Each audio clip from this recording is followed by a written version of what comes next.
Yo, what is up, everybody? It's your boy GQ, and I'm joined by Boulevard as usual. That's And me. we are live from the bench once again. We So, here. Boulevard, Hello, everybody. What's up?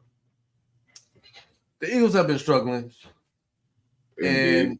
and we got to understand. It's like we don't understand what's going on, but I think it's time we play a little game. I like Uh, game. Yeah, let's play the blame game. Let's figure out who's responsible for what's going on. Yeah, I Um, like this game. the idea is that we're gonna list a few people, list a few hmm names, different categories, and we're gonna rate it. Okay. Rate it 1 to 10. 1 being barely an inconvenience. 10, definitely the problem, or definitely part of the problem. Right. So I think we should get into it because maybe us discussing this, we probably can get a better idea of what's going on in Philadelphia. I mean, All they're right. definitely a better team than how they're playing, and maybe we might figure something out. All right. I like this game. I like where the possibilities are endless. But really, they're 1 to 10. Whatever that Oh, probability is, or whatever math. Math is well, irrelevant to this conversation. since and let me just speak this out, let it be known, ladies and gentlemen. Boulevard is actually the brain master behind this game. He thought it up, he put it together. So I feel as though it's only right if we let him lead the way. Shucks. Yeah, let's do this shit. All right. Give me my game music. Ooh, game time. All right, you can turn that up a little bit in my headphones. Yeah, that producer, turn it up a little bit. All right, that works. All right. All right. Welcome, everybody. Everybody out there, welcome to the Blame Game. This is me, your host, Boulevard. You can call me St. Martindale if you want. But joining us today is GQ. GQ is coming from us from somewhere in parts unknown. And GQ, I understand you're in security. What's that like? Security is very difficult, especially being the best company in the mid-Atlantic region of the United States. And you have companies that are just out here trying to buy other companies because they're just not good. So there's always that. Okay. I understand you have a dog too. Huh. Yeah, I hate it. Anybody want a dog? I'm selling it. I'm selling it for $0. That was the $0. crowd laughing. All right, let's $0. begin. All right. The name of this game is the Blame Game. The goal is to rate it from 1 to 10, 10 being a problem, 1 being barely an inconvenience. You understand the rules? I There's understand the you rules. don't take anything home. Okay, let's begin. GQ, how would you rate 1 to 10 the injury problem? I'm going to rate the injuries as a 6. Because now I say a 6 because these injuries have been a problem for Philadelphia for the past couple of years. But Philadelphia has found a way to win. They found ways to win this year. However, late in the year, we're obviously seeing that these injuries are now starting to catch up to Philadelphia. Avante Maddox being gone for so long, you see that that slot position was a weakness. Now, me being a person, I've always been critical of Avante Maddox. So Avante Maddox has his issues. However, there's a big difference from when he's on the field and when he's not on the field. So that's why I say a 6. Also, the injuries with Cam Jurgens and Lane Johnson, that has been significant to what's going on the field. That blocking, the offensive line injuries, that's a problem. When you used to having your best offensive line there, and then he's hurt, it definitely takes a toll on your offensive schemes and packages and your game plan. And then I want to say the injuries to the defense. Again, it's significant to where the Philadelphia has been going wrong. Philadelphia's injuries is the reason why they're not stopping these defenses because they don't have the people that lead on the field. So that's where I stand with that. I'm saying that it's an inconvenience. It's a significant inconvenience, but not that significant because they have found ways to win. Ladies and gentlemen, do you agree? I don't care. All right, let's move on. Our second category is blocking / pass protection. GQ, what do you think? Is that a problem? So it's a minor problem because again, Cam Jurgens and Lane Johnson's injuries are definitely a problem, and now Landon Dickerson is going to be out. It's a problem because you need that protection. However, like I said, even with these injuries, they found ways to win. So I'm gonna say it's an inconvenience. It's a 3. So I'd say I give it a 3. They still find ways to win. Yeah, that's a little more than an inconvenience. All right. Category number 3 is linebacker. Linebacker depth, linebacker injury, what have you. Okay, so this is something I've been harping on all year. The linebacking core has been 100% a liability. They're weak. It's a weak linebacker group. I'm sorry to come at Morrow and Cunningham and Dean. They've been a liability. They haven't been performing. They haven't been doing that well. Dean hasn't been able to be on the field. Nakobe Dean's, I think his time in Philly has come. He can't stay healthy. He's looking like he's not really a pro caliber guy. Maybe he's more in line to be a special teamer. He can't stay on the field, so maybe he doesn't need to be on the field. Nick Morrow and Zach Cunningham, they're solid rotation guys, but I don't look at them as being starters, mainly for the reason that they don't tackle as well. They're not covering as well, so they're part of the problem. I think the signing of Shaq Leonard was a bit late. I feel like if we could have got him sooner, or if we knew that this was going to happen, it was a bit late for us to get him. I don't blame Howie for that because he went and got him, but I feel like we needed something in the linebacking core a bit sooner. Probably had to make something happen long before this. Because look at where we are. Like Zach Cunningham and Nick Morrow. Neither one of these guys have played every game this year. They're injured. Kobe Dean injured. So I just feel like the linebacking core is weak, and I feel like if we try to go another year with those two as our starting linebackers or Nakobe Dean, any of that combination, we're going to just see losses. And especially with them trying to put Nolan Smith out there to play linebacker, it's a problem. It's a liability. It is. And it's not something we need to be doing. Okay, so what do you give it? I rate it that problem. It's an 8. It's a big part of what's going on. It's a big issue. It's an 8. Excuse me, everybody. I have stomach issues. All right, next category. It's that blasted secondary.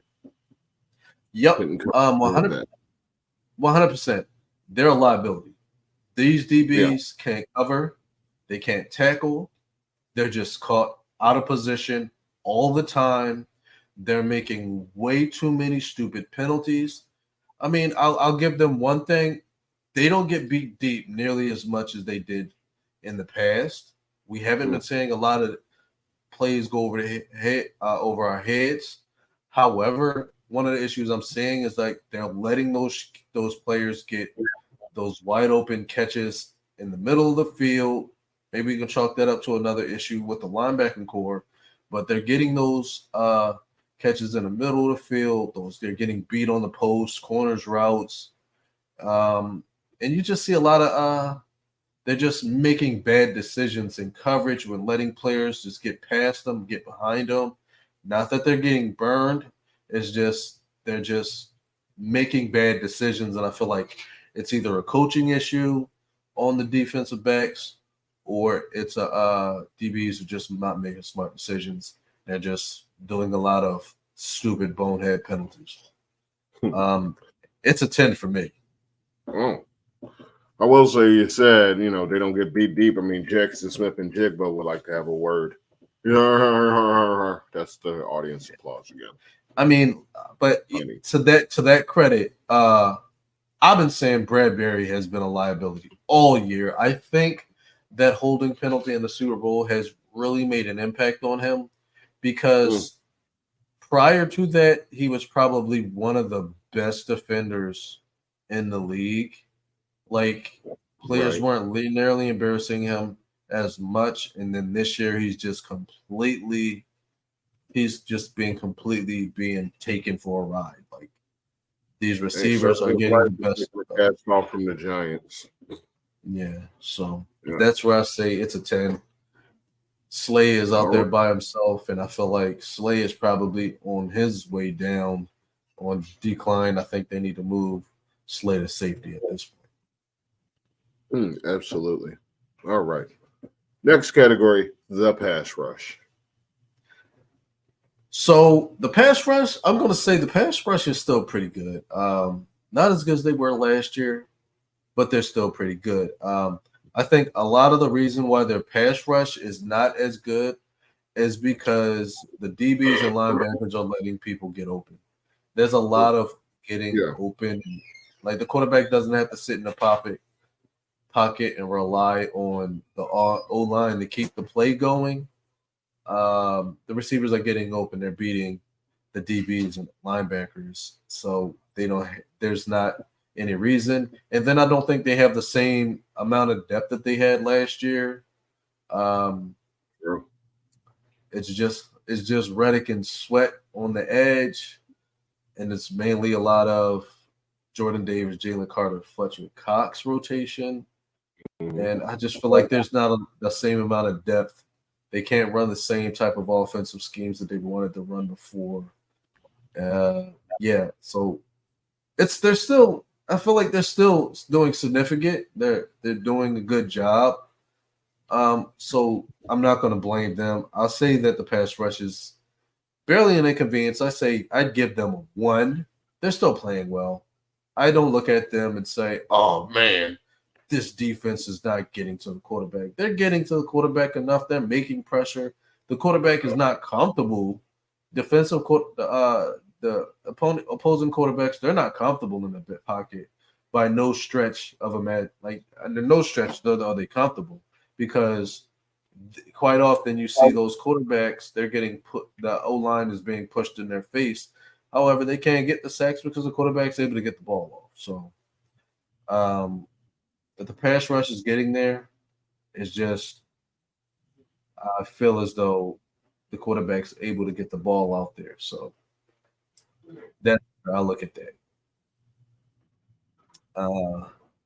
And I blame the DBs and linebackers. I leave the Edwards and Kazir White. As sad as it is to say, I feel like they're significant loss compared to what we have. Right? At least we had starting caliber players at the beginning. Yeah. So what do you give the pass rush? I give the pass rush. They're 1. They're barely an inconvenience in my opinion. Barely an inconvenience. They're not the problem. The pass rush is the problem. All right. The list I sent you didn't have this one on there, but you brought up kind of a couple of players. So the Philly Bulldogs, the Georgia connection. How do you rate that? So I feel like Nolan Smith's not being used enough, so I can't really say he's the problem. I feel as though they are getting talent in Georgia. I feel as though it's not so much. I feel like what the problem is, they're not getting the right depth like this. It's just something about the Georgia, just going full Georgia is. It's like I don't like that to be our draft identity, because it's not panning out or playing out the way we want it to. Yeah, these guys are very good depth pieces, but how many of them are starting caliber defenders? Right. And that's how I look at it. They're not starting caliber defenders. be higher rated because they were on better defenses. Yes. I mean, that LSU defense could be an all-time defense. So, Mm-hmm. I mean, Georgia defense. Yeah. Wow. Yeah. Like I like Jalen Carter. I like Jordan Davis. They aren't. Right. I don't look at either one of those guys and think to myself like, oh, they're bad picks. I look at Nikhil Kobe Dean and I say, what are you going to show me? Show me something. Now I look at Kelee Ringo. I'm like, I feel like you probably still have a lot of development, but I feel like you did a good enough job being tested. Yeah, there's still hope for Kelee Ringo. There's still hope for all of them, but for Kobe, Nolan Smith, I'm not really holding out hope. I'm not holding out hope for Nakobe Dean. I feel like what needs to happen with Nolan Smith is I feel like he'll be a nice rotational edge rusher. He needs to bulk up. I feel like he has to work on his power because the way he took that hit against Kenneth Walker was basically like shedding a light on something. It's like you look the part, like you can make some hits, but when you got that opportunity to really get us excited, he didn't do it. So that's where my thoughts are with Nolan Smith. I think, in theory, the Philadelphia Bulldogs is cool, but I'm not a fan. I think we need to start looking elsewhere. Right. Just draft like normal people. That's my opinion. Just draft like normal. Yeah. I would rate that as a 5. It's right there in the middle. Like it can work, but I wouldn't rely on it. I wouldn't bet the farm on the Georgia defense. Ozzie Newsome used to famously draft defenders from the SEC. I mean, it's not a bad strategy to draft out of that conference, but don't just go specifically with one team, especially when you're picking up a bunch of undersized linebackers. That's not really, there ain't too many successful undersized linebackers. That's all. Speed matters, but so does tackling. All right, moving forward. Blame him. Same rules, Jonathan Gannon. Unless you blame his presence being somewhere else. Honestly, I don't think the John Gannon loss is the problem because I'm going to say the reason why I think the John Gannon loss is not a problem. We saw the same issues with John Gannon. So I say he was a minor loss to the team, but he was a loss nonetheless because the defense performed a lot better under him than they are now. Right. But I think what a lot of people aren't talking about is the loss of Denard Wilson, the defensive backs coach, who should have been hired as the defensive coordinator instead of Sean Desai. I think that's what should have happened. The not hiring him as a defensive coordinator and allowing him to leave was significant for these DBs because we see the DB loss and we see the defensive loss. So I'd say John Gannon, the loss of John Gannon, I'd rate that as a 3. The loss of Denard Wilson, I'd rate that as a 9 or 10. Ooh, let me put this into my notes. Denard Wilson from Sanford and Son. How's the crowd laughing? You rate that a 10? Yes. All righty. Yes. Next up on our list is the current defensive coordinator, Sean Desai. Is he a problem or is he barely an inconvenience?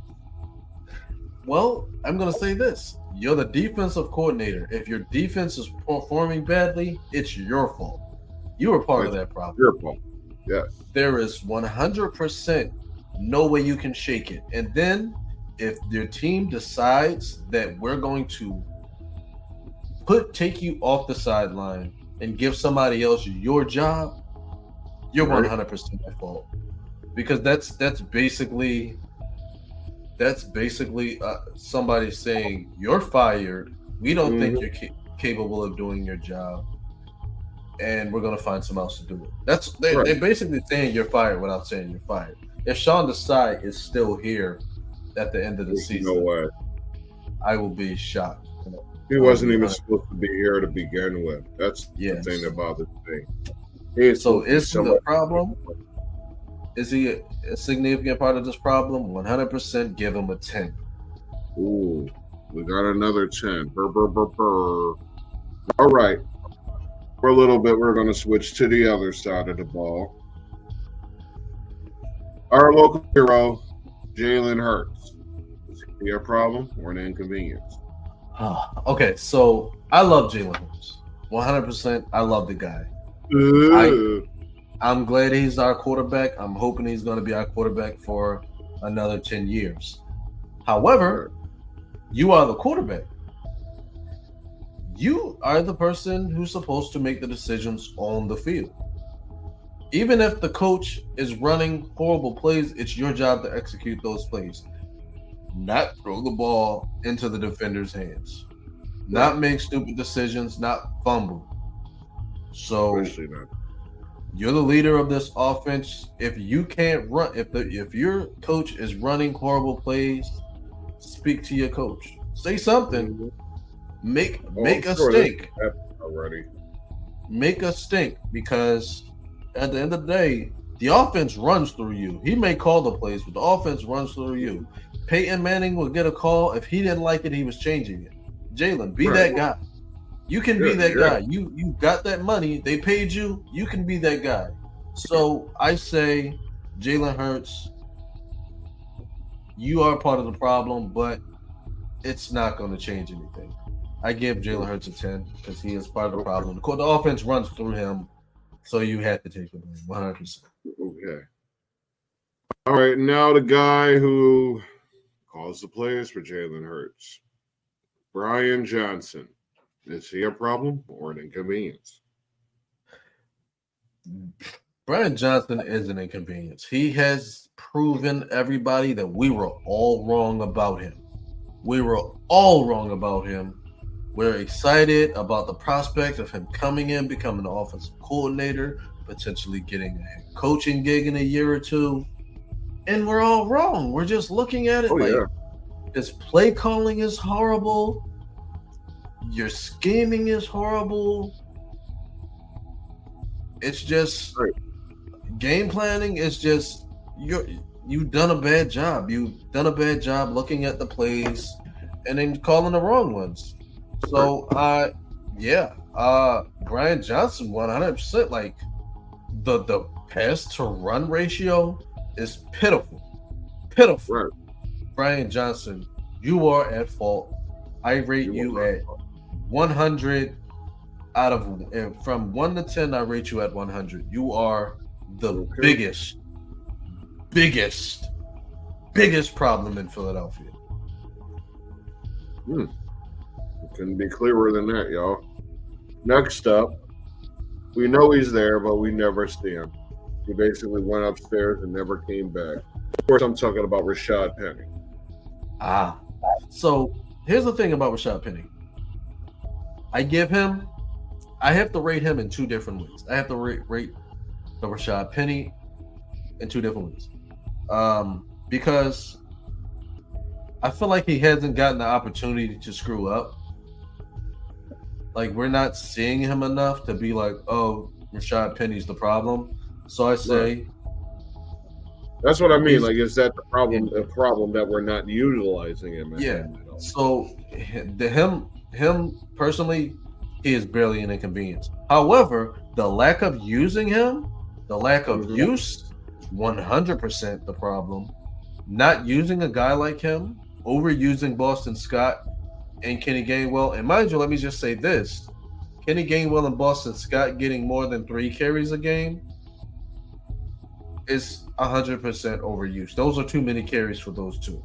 You got a guy who's 220 plus pounds. He needs to be on the field. He needs to be the person lining up behind Jalen Hurts when you tush push. I like Gainwell, but he's not a running back. I feel like Gainwell is going to be a better receiver. He's not. No. No, he's not the guy you need to be running those third and shorts with. I don't know. I been trusting that receiver too much either. Yeah. Yeah. All so right, yeah. 1 and 10. He's all over. He's a 5. Yeah. All right. Next up, the dude who does get the majority of the carries when he gets carries, DeAndre Swift. He's another one I give 2 ratings for because when he's used, his impact is felt. There has never been a time when he's gotten more than 15 carries and you lose. I haven't seen it yet. I don't know if they've lost and they've gotten more than 15 carries. I don't know if that's happened yet.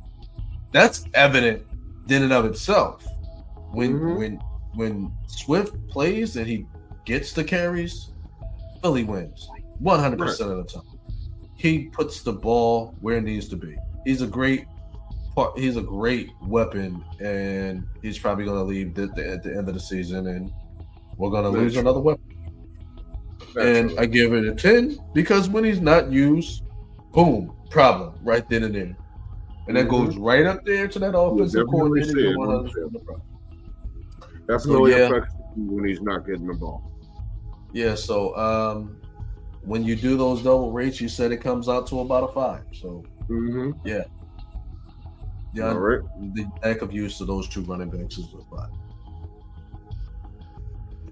Next up, head coach Sirianni. He's letting this madness happen all around him. I mean, the offense is still a disaster. He refuses to make changes.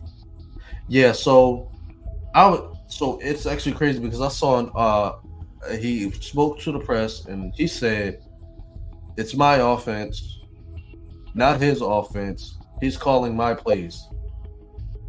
Now, I feel like this is a big issue for me because Shane Steichen was calling plays. He was the play caller. But are you saying that Shane Steichen had his own playbook? Or are you saying that Shane Steichen was calling your plays, but he found success? The same playbook at all. Because if that's the case, Nick Sirianni, then obviously Brian Johnson is the problem.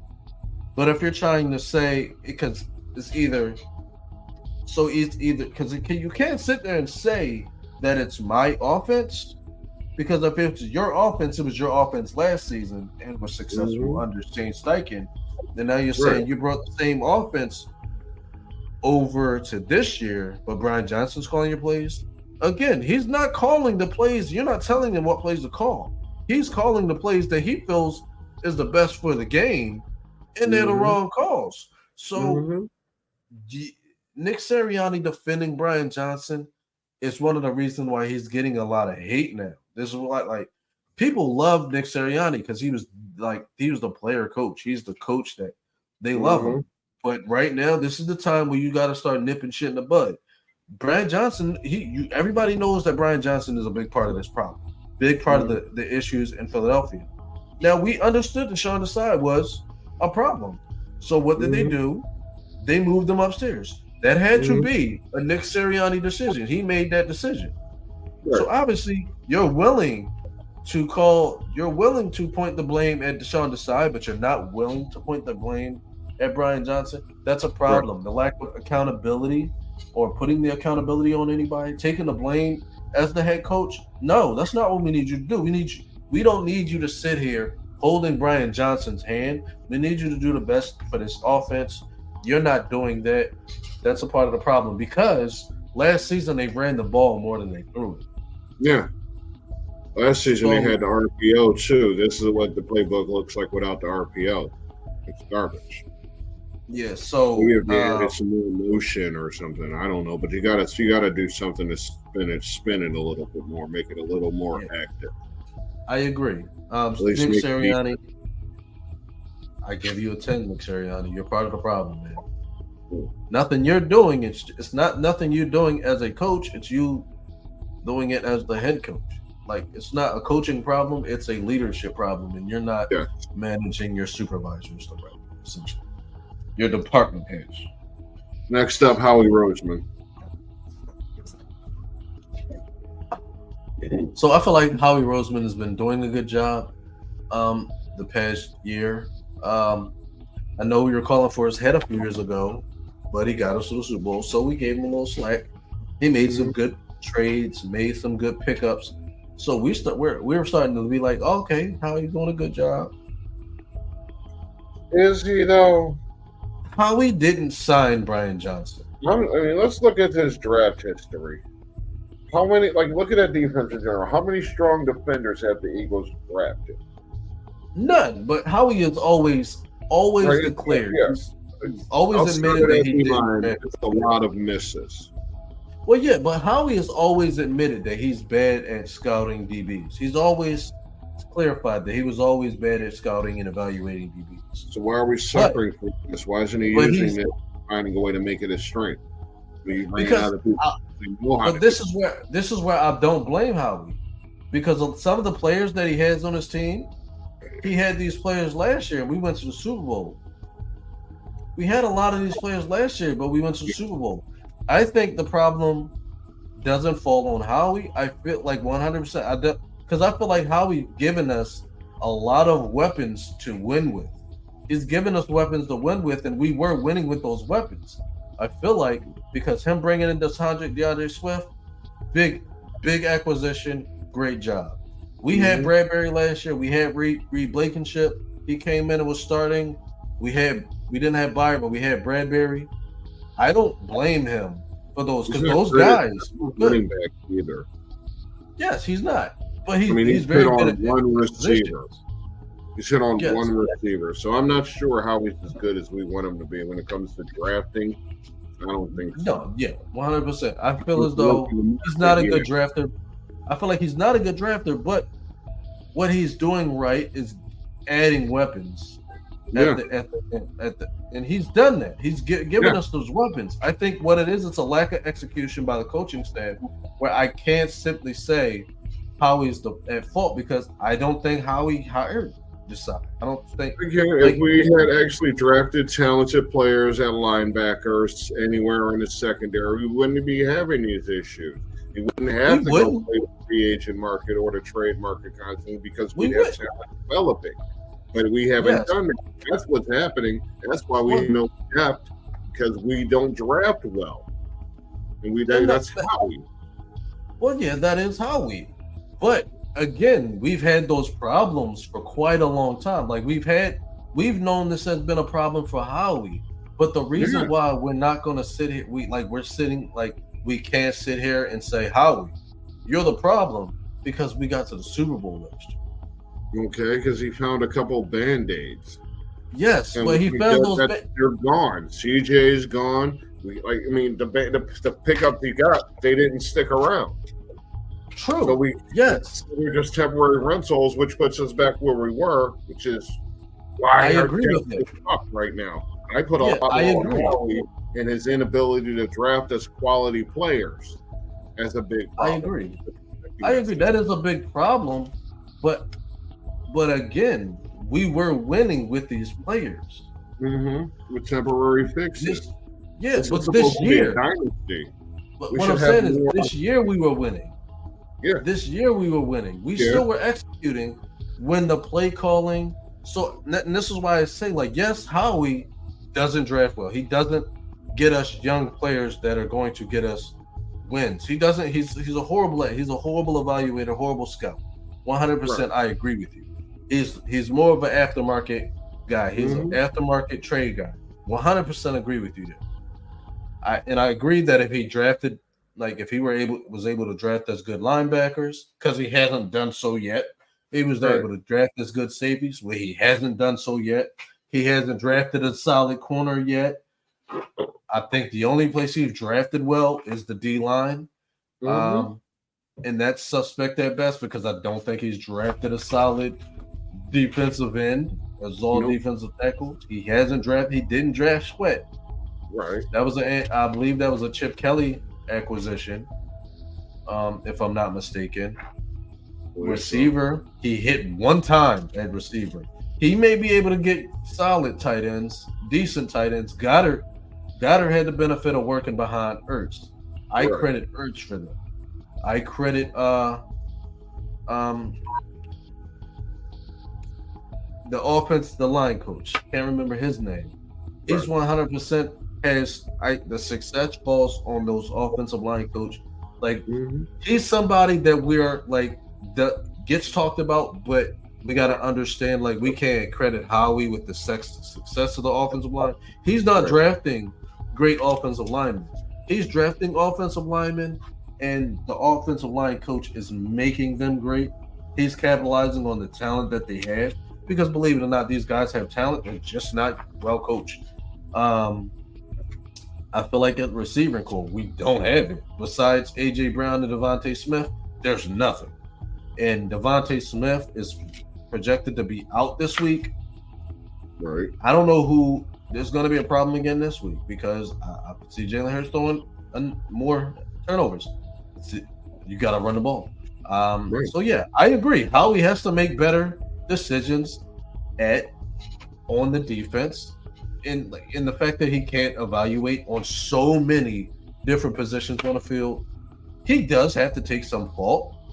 Yes. I think that he has done a good job after market, after draft, when it comes to getting band-aids. Like as you say, it's a perfect way to describe it. However, he does in a sense inconvenience the team, but I don't think he's the biggest problem. Right. Because other coach they found ways to win with these guys in the past. Like I feel like when you have let's say for example, like Arizona, they didn't draft Josh Dobbs. True. But somehow the coaches found a way to find some success with Josh Dobbs. Kevin O'Donnell found ways to win with Josh Dobbs. So I feel like yes, in spite of who you drafted, you bring in players who find ways to win with those guys. I feel like it's a coaching thing. They have not found a way to win with these players, or they just don't know how to win. I feel like Brian Johnson doesn't know how to win. He doesn't know how to call a winning play call. So yes, Howie, I give Howie a 6. He's a part of the problem. He's just not the biggest. Fair enough. Next one, final one, fans. The fans. Being that we are fans, I'm going to say this. It's going to be very unpopular, but if you think objectively, not subjectively, I'm sorry. We are probably the biggest problem that the Philadelphia Eagles have. We are definitely the biggest problem. We're the biggest supporters, but we're the biggest problems because we lose our shit. We lose faith in this team after they start doing bad. We're like, one bad game, we're like, that motherfucker needs to be benched. And it's like really from the heart. Like we feel it because this is our team. You know, this is what we represent. We are like Philadelphia Eagles are Philadelphia. Philadelphia are us. The Eagles are us. Our Eagles are Philadelphia. We are Philadelphia. So we live, breathe. Like this is who we are. This is our identity. How the fans are. Yes, we are. Like we were sitting there, we wanted early in the beginning of the year, they wanted A.J. Brown gone. They wanted him gone after he had an argument with Jalen Hurts. God forbid. So damn I love it. Like Carson Wentz, he probably could have been good, but the fans killed any hope that man had. Destroyed him. Good. We booed that man. We booed Santa Claus. He wasn't. Eagles fans booed Santa Claus. If that, I didn't see it. I only hear about it. I never think I watched it. It was probably before I was even observing the game. Your parents didn't even know each other yet. They booed Santa Claus. Yeah. Hearing that is insane to me. You booed Santa Claus out of your get out of here. We don't want you booed Santa Claus. Yeah. That says so much about Philly. Philly, Fans are 100% a part of the problem. But they are the one thing about Philly I wouldn't get rid of. I love it. Philly, and that's the thing about Brian Johnson. When you took that promotion to offensive coordinator, you should have known immediately that you fuck up one time, we right at your throat. Sean Desai, you fuck up one time, we right at your throat. The same for Matt Patricia. You start fucking up, we right at your throat. Right now, if you've seen these Philly articles, they're saying maybe we shouldn't have demoted Sean Desai. No, we did the right call. A change was necessary. That needed to be done. The change was necessary. But guess what? As Philly fans, we're going to critique something. If we have an issue with something and we can talk shit about it, we're going to talk shit about it. That's why our podcast exists. That's why these other podcasts exist. That's why my daughter's throwing an iPad up against my hand. Man, I do not. She's ready. So, the fans are part of the problem. All right. Do you want to close out with the video? Because I'm ready to go lay down. I feel like crap right now. Let's close it out. All right. All right. You want to give your spiel? About the championship belt? No. Oh, you just want to close it out? All right. Ladies and gentlemen, we said what we said. We know, we predicted, we stated what we think is the problem in Philadelphia. We put out our blame, and I just say it is what it is. Daddy? Yeah, baby, I got you, baby. So we played our blame game. I want to know what you guys think back at home. Don't forget to like, share, subscribe on all platforms. And I say all of that to end out and walk away and say we can't all be starters. So Boulevard, if you're feeling up to it, please let these people know what they can do. Y'all can go hit the bench.